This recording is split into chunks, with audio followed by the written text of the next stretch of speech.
E sak pase wè gen. Ou di pou m fon ti video pou m ka moutro Toyota 2022 4Runner. M kwa moutro pou ki sa ke m achete li. Mwen konen gen yon paket moun ki wè diferans avèk off-road lan, avèk limited edition nan. Ma pe spiko pou ki sa ke m achete limited edition nan, e pi lò wè machin nan wadi ke sou ta fon lò desisyon si ou te ou mèm. Lò wap gade machin nan, li bien kampe. E mbyen kwen se sa Haitien yore le tèt bef lan, e pi mba konen ke si yo still gen non sa toujou.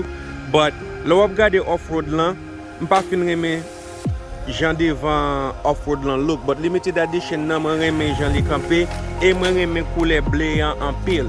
Mwen reme koule blan toui, but koule bleyan se yon nan koule mte toujou bezwen, e sak peke mwen return machine sa pou li vini, e pi yer li vini mal prani direkteman. So wap gade koule yan, wap we li tre klere.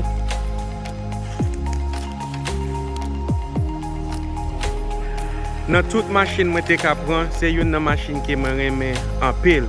Paske review an tre bon la dan. E pi machine nan mwen reme jan kondi.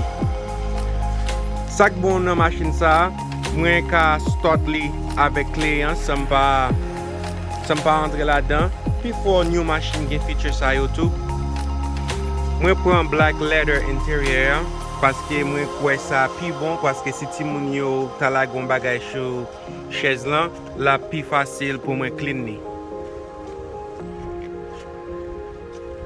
Gen yon paket room an dan, epi tout chez yo desan. Li vini avek tout towing package lan, sa vle di mwen ka tow boat, mwen ka tow lot bagay aveli. Kene pot bagay ke ma fe nan weekend nan, ke mta bezwen fe, si m bezwen tow bagay ki genye toys mwen yo kwe ATV myo, dirt bike, kene pot bagay ke mta bezwen fe, li genye yo, ou genye tout electronic bagay, ou genye tow package yo, ou genye pi fo bagay ki wap gen bezwen, ou genye bagay pou connecte a little small refrigerator la dan. Ou ka we machine nan start very nicely. Di genye push start, menm jan a tout lot machine ki genye yo. Pou on machine kon sa, menm bien kwe li pi functional, pou sa m genye pou m fe yo.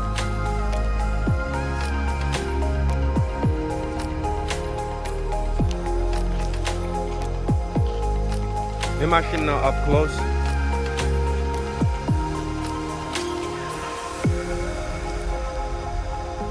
Bon, wè gen an nou welcome machine sa, ou konen m chanje machine souvan, but so yon nan machine ta reme kebe li pou 4-5 an, epi maba madame mwen li, sil vle li, paske madame mwen di pou m'achete un Range Rover pou li.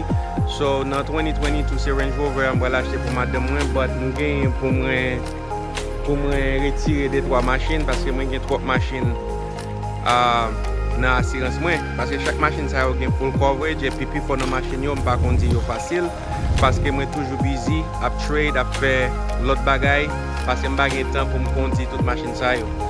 Anyway, wè gen, warele mwen, wadi mswa panse, paske se yon machine ke mte djou kon sa ke mte bezwen an pil, e li fet vini yere swa, e sa fe ke mfe ti video sa avoye ba ou.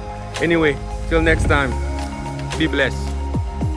Ma priye bon Dieu nan ane 2022 pou tout Haitien fè bon investment pou yo ka gon chance pou yo become financially independent. Si Haitien komanse save kob yo depo gen 18 an jiska 75 an, le ou genyen 65 an wap ka retire financially independent. Gade YouTube nan tout financial study pou ka apren koman pou trade, koman pou investe kobo, paske mta reme we nan 20 sityasyon tout pep Haitien chanje, paske nou gen kapabilite pou nou investe nan edikasyon, pou nou investe nan tet nou. Pa jem gaspille kobo nan bagay ki pa gen vale, toujou mette kobo nan bagay ki important. Until next time, I believe in you. Let's get it.